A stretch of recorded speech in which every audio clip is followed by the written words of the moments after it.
14 দলের মধ্যে কোনো দূরত্ব থাকছে না বলে খোলাসা করেছেন আওয়ামী লীগ সাধারণ সম্পাদক ওবায়দুল কাদের। জানান, অসাম্প্রদায়িক বাংলাদেশ গড়তে এ জোটকে আরও সংগঠিত হওয়ার নির্দেশ দিয়েছেন শেখ হাসিনা। বৈঠক শেষে বৃহস্পতিবার রাতে গণভবনে সাংবাদিকদের এসব কথা বলেন ওবায়দুল কাদের।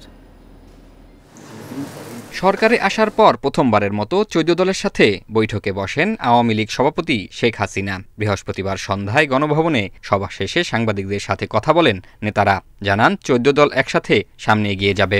আন্তর্জাতিক পরিস্থিতি সবকিছু মিলিয়ে 3.5 ঘন্টা ধরে 14 দলের নেতাদের সাথে সরকার প্রধানের কথা হয়েছে বলে জানান আওয়ামী লীগের সাধারণ সম্পাদক ওবায়দুল কাদের। 14 দলের নেতারাও মনে হয় যে দূরত্বের কথাটা বলা হচ্ছে সেটা আর থাকবে না। এটাই আজকে সবার পর আমি এক কথা বলব। বৈঠকে অর্থনৈতিক খাতে নৈরাজ্য লুটের প্রসঙ্গ উত্থাপন করেন ওয়ার্কার্স পার্টির সভাপতি রাশেদ খান মেনন। সে ব্যাংকের নৈরাজ্য, অর্থ পাচার রোধ এগুলো নিয়ে যদি না করি তাহলে এই উন্নয়নে ধারাবাহিকতা রক্ষা করা যাবে না। আমরা একটা উচ্চ বৈষম্যের দেশ, বঙ্গবন্ধু বৈষম্যের বিরুদ্ধে কথা বলেছে, আজকে আমরা একটা উচ্চ বৈষম্যের দেশে পরিণত হয়েছি।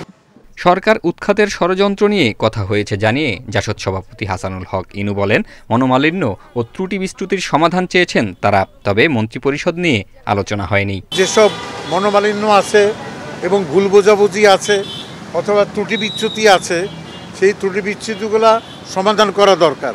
সেই হিসাবে দ্বিপাক্ষিকভাবে বৈঠক, আরও ঘনিষ্ঠভাবে বৈঠক এবং দলের বোঝাপড়ার মধ্য দিয়ে সামনের পথ চলার একটা পথনকশা তৈরি করা হবে।